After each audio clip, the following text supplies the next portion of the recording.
Hello, Strategic Alpha community members. I welcome you all to yet another super interesting session. And in this today's session, we are having with us Mr. Sahil Kapoor, Vice President and Head Products and Market Strategist, DSP Mutual Fund.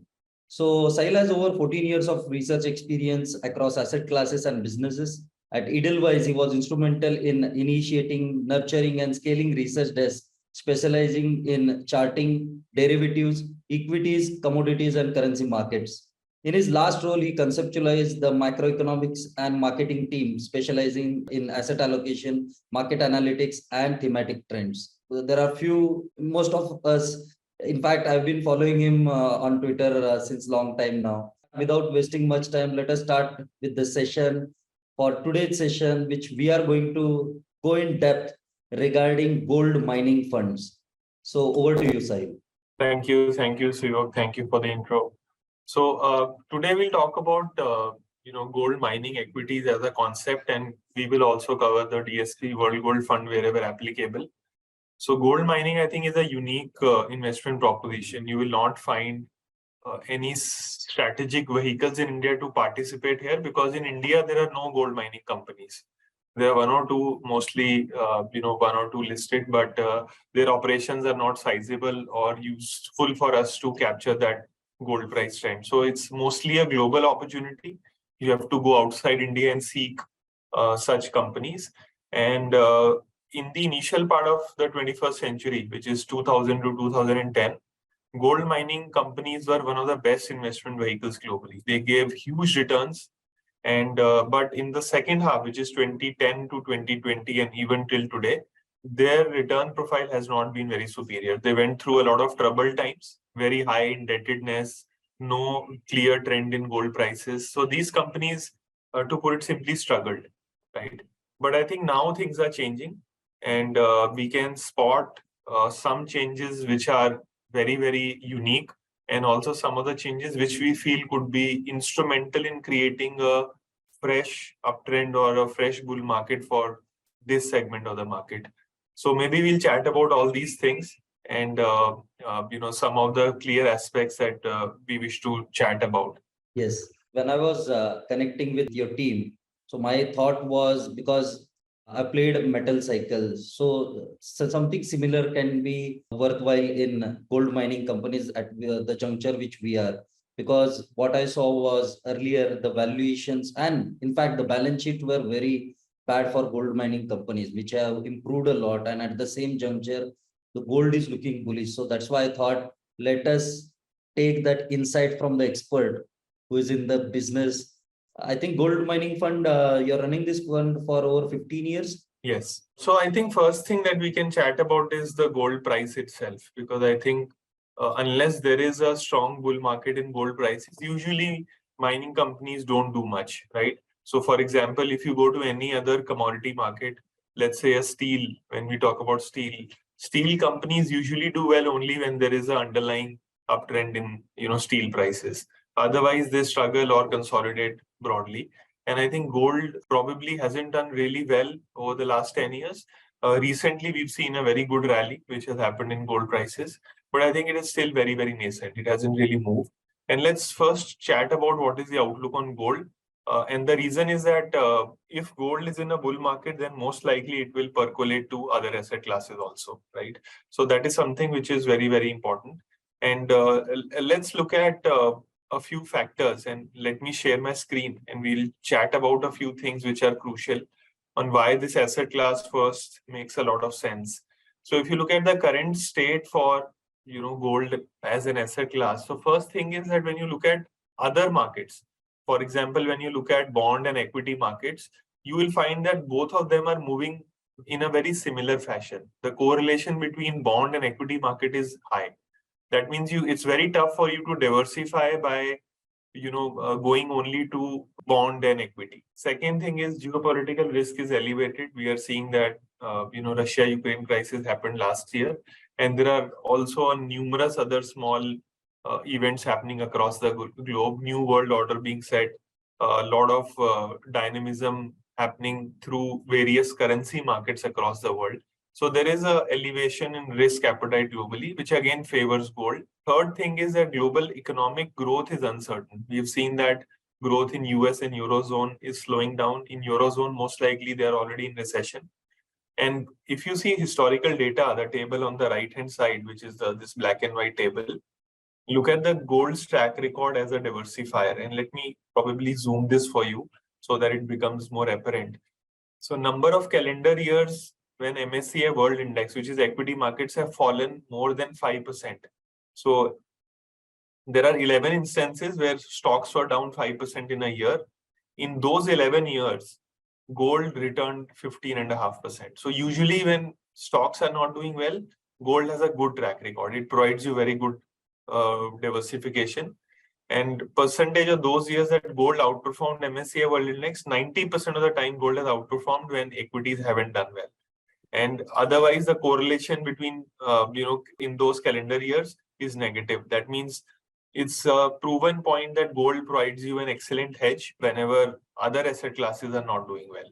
And we have seen that there has been a lot of volatility in equity markets and also in bond markets, which tells you that gold prices per se will benefit from this volatility in both an equity and debt market. And that is what we've seen. So what is the global backdrop right now? So there are 2-3 things. First is that debt levels in US are elevated. They are trying to bring it down by reducing their expenditure. There is a new debate coming up on US debt ceiling, which means they don't want to raise the debt ceiling easily. They will debate about it, and probably that could again be a very important event. Very high debt in US usually leads to more positive bent for gold, largely because gold also acts as a monetary base, right? So if US monetary base is going up, US debt levels are going up, they're issuing more and more debt, there is a good possibility that dollar could probably see depreciation, and that usually benefits gold prices. Look at what are the clear, levers of gold price movement. So if you look at this table on the left-hand side, this graph on the left-hand side, and what this graph tells you is what are the key variables because of which gold prices move. And they have been shaded in different colors. For example, the US dollar, you can see that right now, US dollar is the most sensitive macro input for gold prices. That means if dollar is going up, usually gold prices will struggle. If dollar is cooling off and falling, it will benefit gold prices. What are the other key important indicators currently? Real interest rates. Real interest rates have been extremely negative. Inflation has come down slightly, but there is an expectation that even the rate hiking cycle is over, right? That again is a very, very important indicator for us to judge on gold prices. Second and more important point is, US inflation, which has reigned higher. Right now, the impact is much lower on gold prices, but one clear big impact item right now is the dollar index, which means that if the dollar were to cool off, most likely it will benefit gold prices tremendously. And I will explain this why this happens, right?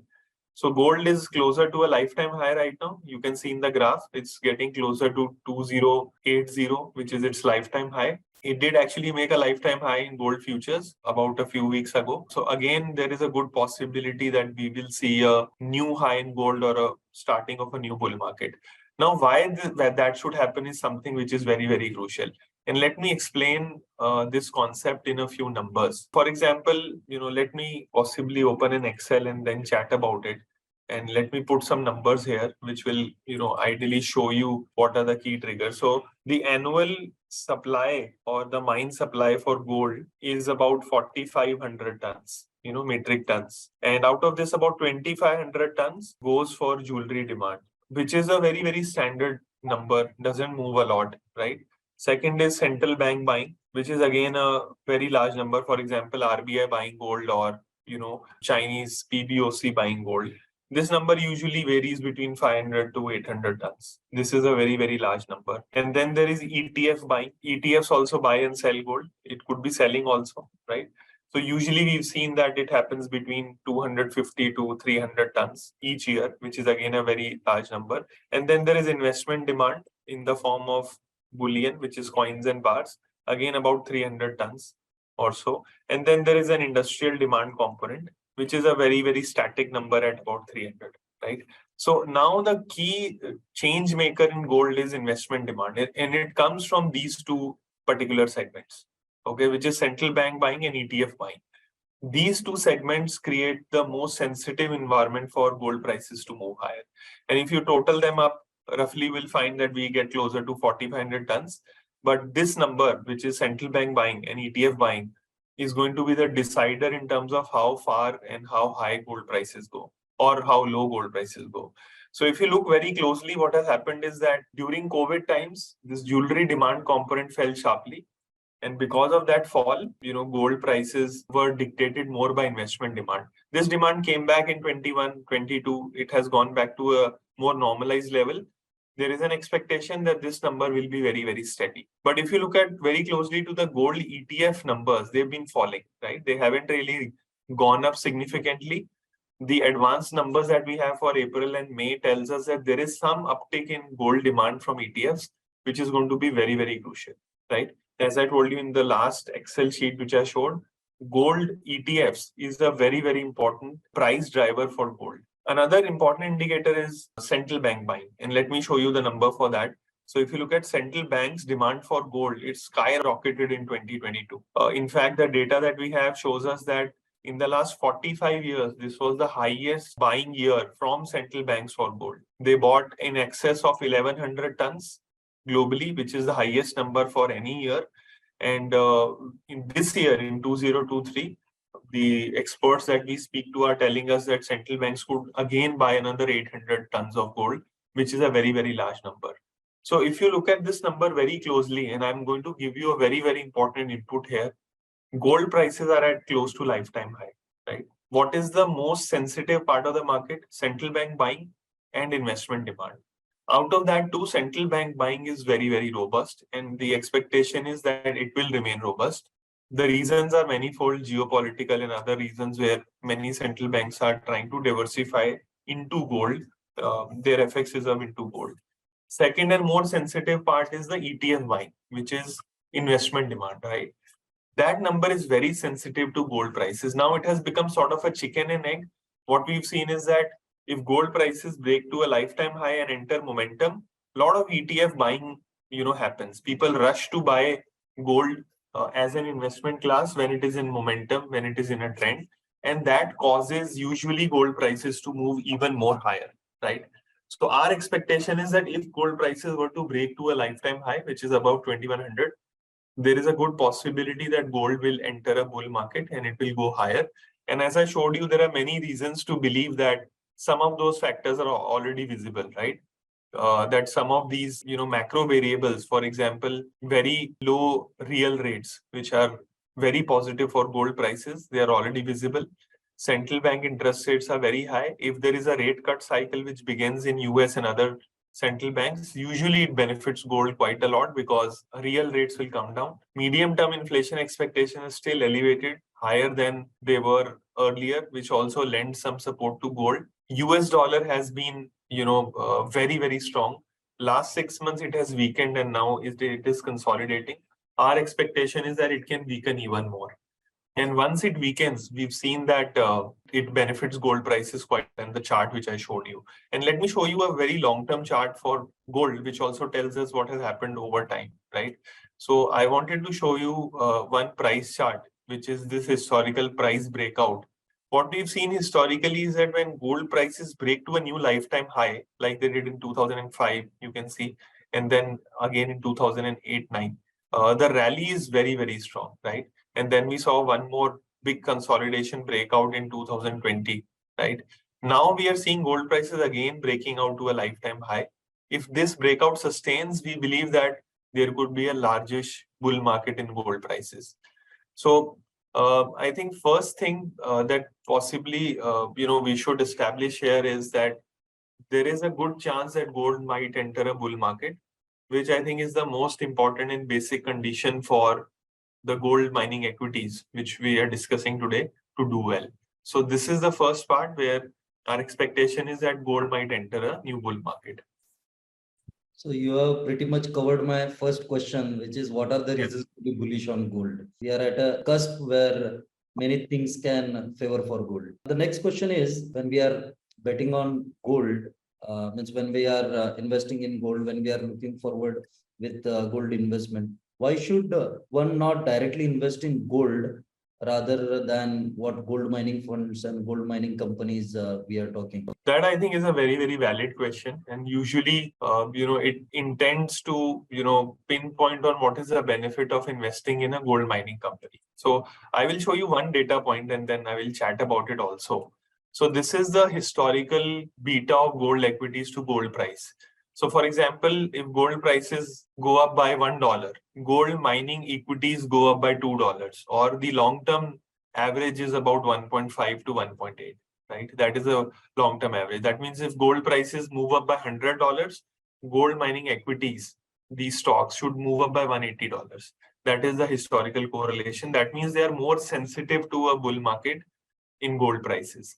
Second and more important point, which all of us can actually see what has happened in last 2-3 years. So if you look very closely, domestic Indian metal companies, you can name any of them, steel companies and other metal companies in India. What did we see? Many of these companies saw a huge run, 6 to 7 times, over the last 3 years. And what was the basis of it? Twofold. One, because of COVID, the supply was curtailed for their commodities that they sell. The prices went up for those commodities. For example, prices for steel, copper, and other metals went up. And these companies are able to sell at much better realizations. And therefore, their stock prices compounded, their earnings went through the roof. Now, in case of gold or any other commodity, if you want to participate in the commodity, usually it is much better to participate through companies because they provide financial leverage. Second, they also provide you operating leverage, right? And that is the reason if you want to participate in, let's say, steel, you don't participate by buying steel. You participate by buying a steel company, right? And that is what gold mining equities also provide. It provides exposure to gold in a different manner, which is, you could say that it is a more levered exposure.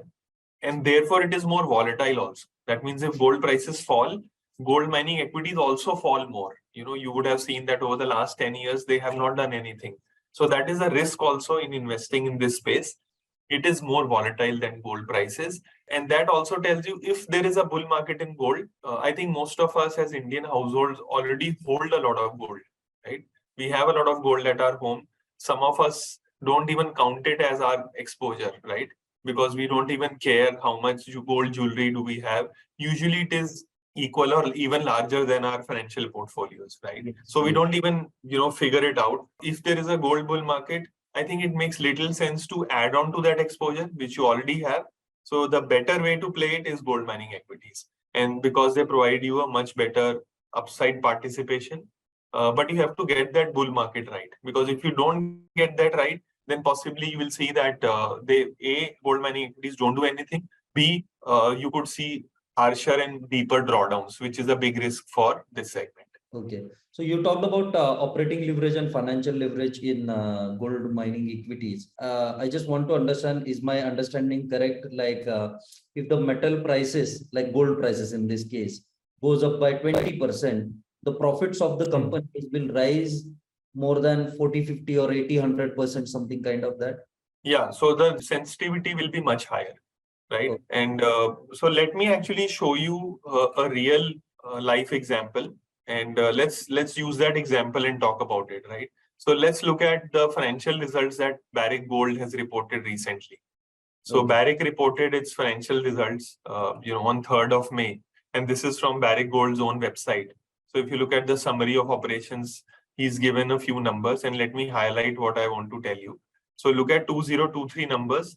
These are all the mines that Barrick Gold has. And let's go to the total gold number. So it is a accumulated number for all the mines. and look at gold produced. So this is the gold that it has produced. And then look at the total cost, $1,378 per ounce. Look at the all-in sustaining cost, $1,370 per ounce. So that means if it produces 1 ounce of gold, this is the cost that the mining company is incurring, right? $1,370 per ounce. What is the gold price going on right now? About $2,000, right? So it will make a profit of roughly about $630 on every ounce of gold that it is producing, right? This is a simple mathematics. It's not so simple, but I'm just simplifying it for you because there are other taxes and other post PBT, after the PBT they come. But one clear basic is that these costs are the most important to track. Now, what is the difference between these costs? So for example, let's say from $2,000, gold prices rise to $2,500. Let's assume that. In that case, the all-in sustaining cost, if it doesn't move higher by $500, let's say all-in sustaining costs move up by only $250. The extra $250, because of the movement in gold prices, will eventually be the bottom line profitability for gold mining companies like Barrick Gold and others. So, and that is the reason why if there is a bull market in gold prices, these companies will benefit more if they're able to control their costs, which have a lead and lag relationship, right? If they don't go up significantly, usually you will see that profitability will get boosted. Similarly to a steel company, they will also make extraordinary profits, and therefore the share prices also be more sensitive to rising profitability, and therefore it makes more sense to look at this segment, and that is how gold prices should benefit them. Yes. So as I understand, because similar thing happened with Indian steel companies. For example, Steel Authority of India Limited. It was a loss-making company with 2,400 crores of loss. From 2,400 crore loss, it went up to 10,000 crore profit. So Right. when the commodity prices rise, in this case, the gold prices, if it rises, most of it will be flowing to the bottom line directly. So that is the Right. leverage you are talking about. Absolutely. That is so there are all other leverages also. For example, in terms of operating leverage, as I told you, every ounce that they mine. So for example, if you purchase 1 ounce of gold, and if gold prices go up by 20%, you make 20%. For a gold mining companies, if the prices go up by 20%, the profitability increase will be much higher, right? Because his costs are not rising at the same pace. And therefore, it is expected that even the market cap or the share price will also respond in a similar manner. You had explained it nicely. Now it is very clear that if there is a bull market, best way to play is through gold mining equities because you'll get a leverage. Now the question comes that when we are investing in something, unless and until we invest at a right valuation, no matter how great business you buy at a higher valuation, you won't be able to make money. In fact, you are at a larger risk when you are buying something expensive. So I would like to understand what are the valuations of gold mining companies right now compared in past and at what levels they were trading earlier and when the bull market Right. started. So I just wanted to get a hang of it. So let's look at some data and then probably go back and chat about this question. So first I want to show you the net debt position of these companies. So if you go back to the last cycle, all of us know that gold prices peaked in 2011 and 12, and then since then it hasn't really gone up. And if you look at, let's use Barrick Gold as an example, it's a large cap company. Look at the net debt of the company. This is in millions of dollars. So about $10.6 billion in 2011. You can see that net debt number was very, very high, right? Right up until 2015-16, it had more than $5.5 to $6 billion in debt, right? And then even in that scenario, gold prices fell and these companies were unable to report any strong profitability. Their profitability suffered quite a lot. I'll show you the net profit profile also. So if you go back to this period of 2011-12, you will see that these companies were making losses, right? So 11, gold prices peaked. From 12, 13, 14, 15, all years were losses because they were paying huge interest costs. They had done huge amount of capex. Their balance sheets were in a very, very bad shape. Very similar to what happened in Indian metal companies, post 2011. So, Yeah. and very similar to that. But what happened recently is that post-COVID, there was a large rally in gold prices, and you can see how the profitability for these companies changed. Up until 2018, again, they were struggling. 19, they made a small comeback. 19, 20, 21, you can see the profitability has seen a huge reversal, right? Most of these companies, for example, Newmont Corp, which is again a very big large cap company, you can see the profitability has reverted back up, right? What did they do with these profits? They reduced their debt position. Now look at Barrick Gold, from a 10, $11 billion debt, the debt has come down, and now Barrick Gold is almost debt free. It has net debt close to zero. 300, $400 million is a very small number. And most of these companies have cleared their balance sheet significantly. You can see negative numbers and small numbers otherwise, where they were on billions of dollars of debt earlier. So one thing is very clear, that these companies have delevered. They have reduced their debt on their books, which also tells you that the ability for these companies to take bad cycles have gone up significantly, right? Let's go back to their price to book multiples, which is again a very, very important metric to track. So if you go back to the peak cycle, in 2009, 10, 11, you can see they were trading at 2.6, 2.7 times, right? Newcrest was trading at 2.8, 2.9. Newmont was trading at 2.2, 2.3, right? But what happened now that their price to book multiples are below 2 for most of them. And these multiples are based on the current depressed earnings.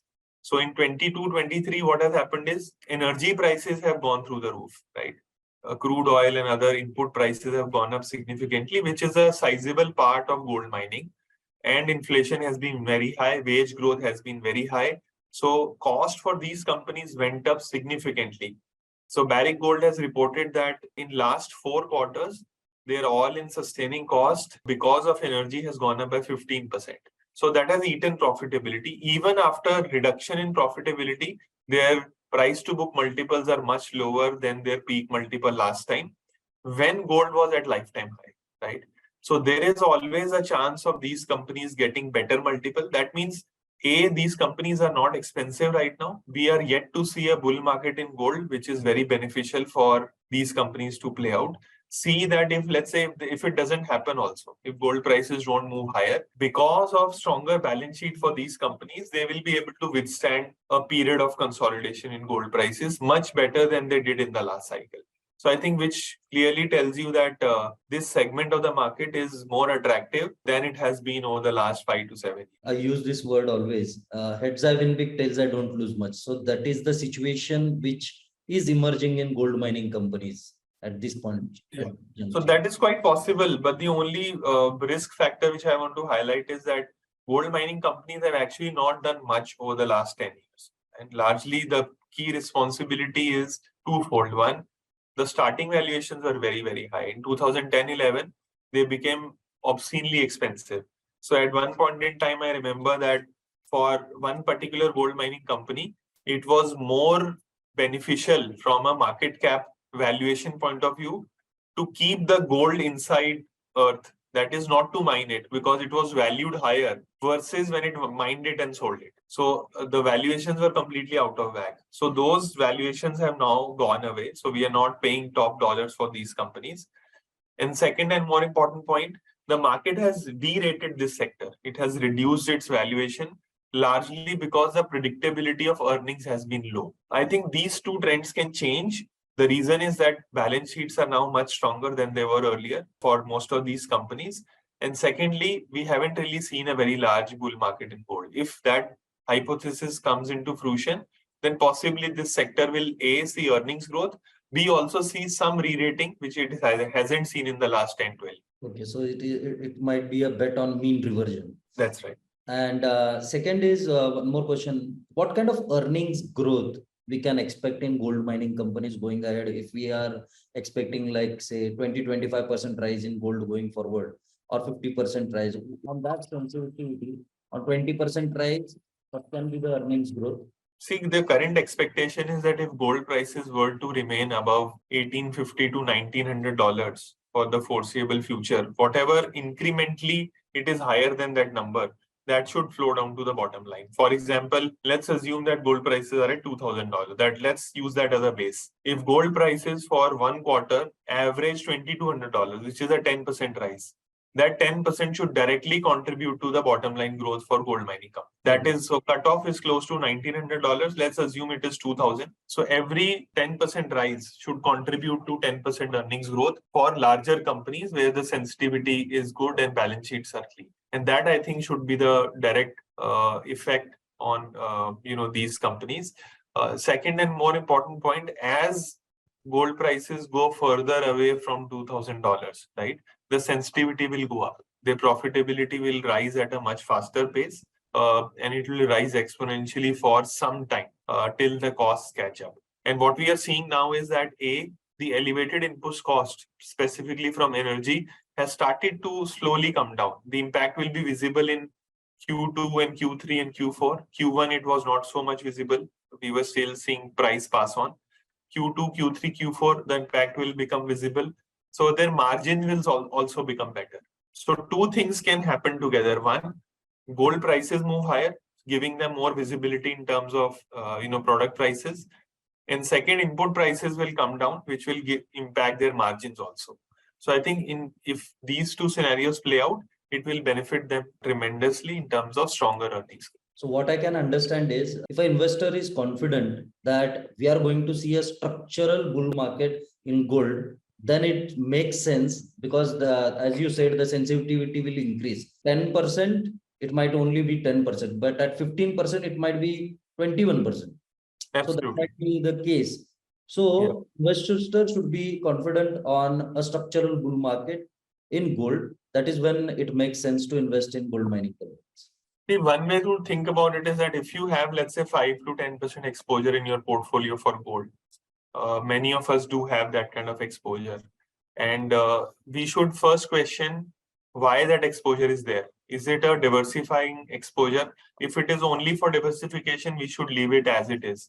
If there is an additional exposure that we've taken on gold because we are expecting better returns or a breakout in gold, that exposure I think should be played through gold mining equities, because I think that makes more sense, because your underlying expectation is that there is a possibility of a bull market. If that fructifies, this portion will of course give you an additional alpha. So that is, I think, how we should think about it. Risk to reward is much better favored here. We have understood what can be the case for gold mining companies. I would just like to understand what has been the drawdowns in different periods for gold mining funds when the thesis has not played out well. Absolutely. So see, we have seen in the past that even the peak to trough drawdowns have been greater than 30-35%, and in many instances. And why that happens is, if gold prices, for example, I remember correctly, when they peaked out in 2011 at $1,800 or so, and then they fell quite fast, right? And from about $1,800, we saw prices declining to $1,650 initially, right? And then staying there for a while. In that period, when gold prices fell about 10 to 18% or so on an average, gold mining equities fell more than 30%. So the sensitivity is very, very high. Similarly, if you see when they peaked out in April 22, closer to $2,000 or so, and then the prices fell to about, again, to $1,650 or so, a sort of a largish decline. Gold mining equities also fell similarly. From peak to trough, the fall was very similar, about 25 to 30%. So the sensitivity is higher. Drawdowns can easily go to 25% to 30%. Historically, that has been the norm. And if you are unlucky and if you enter at the absolute peak, they could be even higher, right? So drawdowns are very, very important. And therefore, I think one of the best strategies which has worked for gold mining investor has been doing an STP or an SIP. And specifically, what I feel is that gold has been in this range of $1,700 to $2,000 or $2,100. And it has been moving in this range for last 2 years. It's not either going up or going down. So the best strategy is to play this range through an SIP. Let gold prices continue to trade within this range, and you continue to do an SIP. If there is a breakout of gold, let's say above 2,100, and it sustains there for a month, what you do is you do an additional top up. Add more, yes. Right. I think that is a strategy which should work in our favor, which should take care of the drawdowns, because the drawdowns can be very, very high. From experience we've seen, because it's a more volatile cousin. And secondly, it will also allow you to, create a more structural exposure without getting hit with a lot of volatility. So this is the strategy which I think should work. So it's like, it's not about the risk, it is about how do you manage that risk. It's more about Absolutely. risk You have to management. mitigate that risk. Yeah. So you have given a good strategy, STP or SIP, and then top up when the breakout happens. This works well. So next question is, this is a fund of fund, right? So what can be the tax implications for the, because I think the fund which it is investing, it is a US based fund. So what are the tax implications for an investor? So currently the DSP World Gold Fund invests in two underlying securities. One is the BGF World Gold Fund, which is the major part of our overall offering. Between 95 to 98% is invested there, and about between 2 to 5% is invested in VanEck Gold ETF. So these are the two underlying instruments.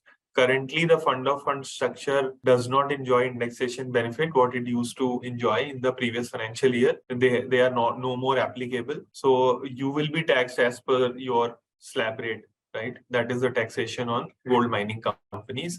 The only thing is that it's not available anywhere. And if you get the cycle right, the returns could somewhat compensate for lack of better taxation.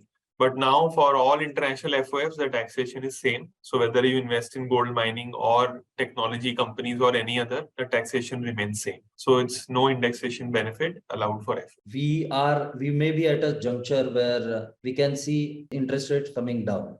So how does it affect gold mining funds? Sure. So historically, what we've seen is that gold price has actually responded quite positively to cycles when rates were cut, right?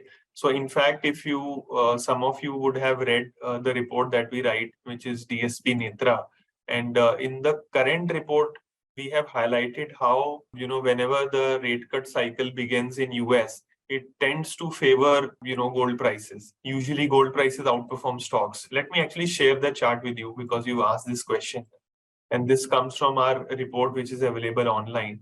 So the title itself says that gold outperforms when US Fed embarks on a rate cut cycle. And I think this is the exact question that you have asked. And if you look at the past instances of rate cut cycle, when this black line is falling, this is the Fed fund rate.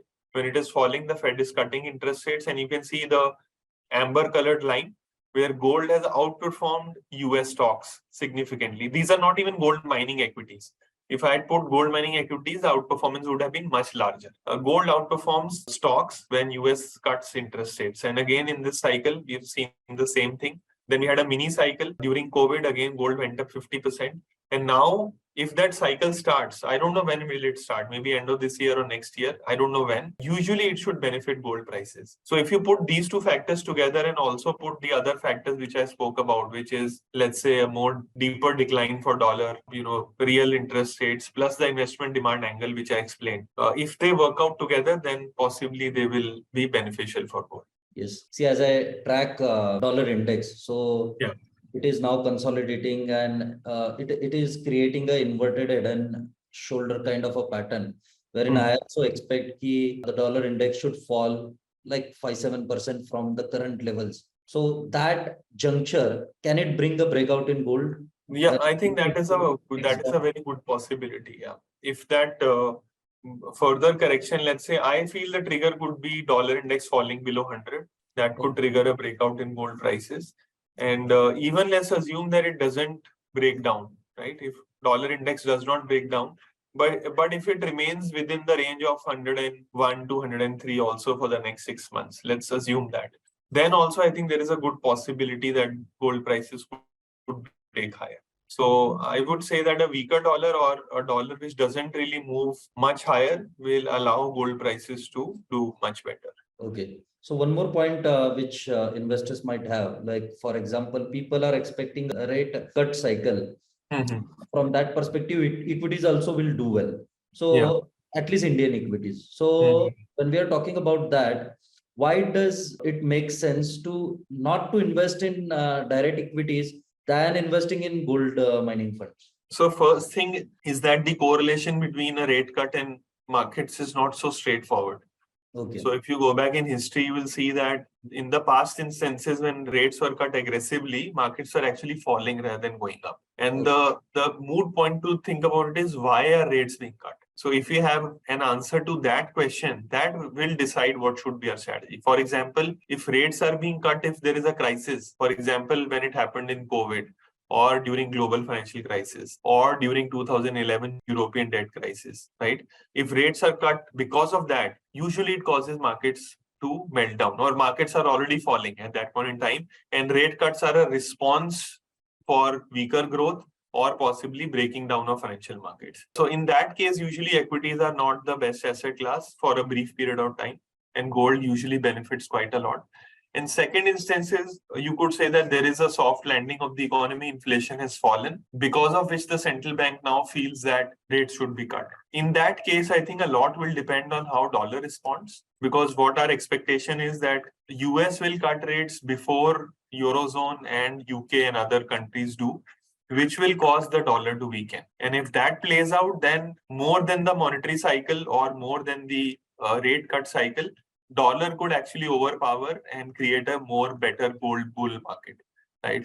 So these are the push and pulls of the macro environment right now. We don't know which way it will go, but there is a good possibility that the prices could actually break out for gold higher because of these certain numbers playing out in a certain manner. So our expectation is that we might see a breakout. Now, whether it happens or not, we'll have to see it in the future. Yeah, you have pretty much covered all the points which I had and given a great insight on gold mining equities, gold mining fund, and all those many macroeconomic parameters which you discussed. Very fortunate to get an opportunity to discuss this with you. And Thank you. let me just conclude this session. Please. Mr. Sahil has nicely explained all the things. At the current juncture, the risk reward is much highly favorable in the case of gold mining equities instead of directly betting on gold, and it should be looked as a diversification in your portfolio. And if you want to invest in gold mining equities, gold mining funds, the link will be given in the description below. We are mutual fund distributors connected through prudent corporate advisors. Our team will connect with you and take it forward from there. So I thank Mr. Sahil to provide such a deep insight on gold mining equities. Thank you. Thanks a lot. And thanks to Prudent and your team to, always bring out very, very sound and intellectual stuff. Thank you for having me.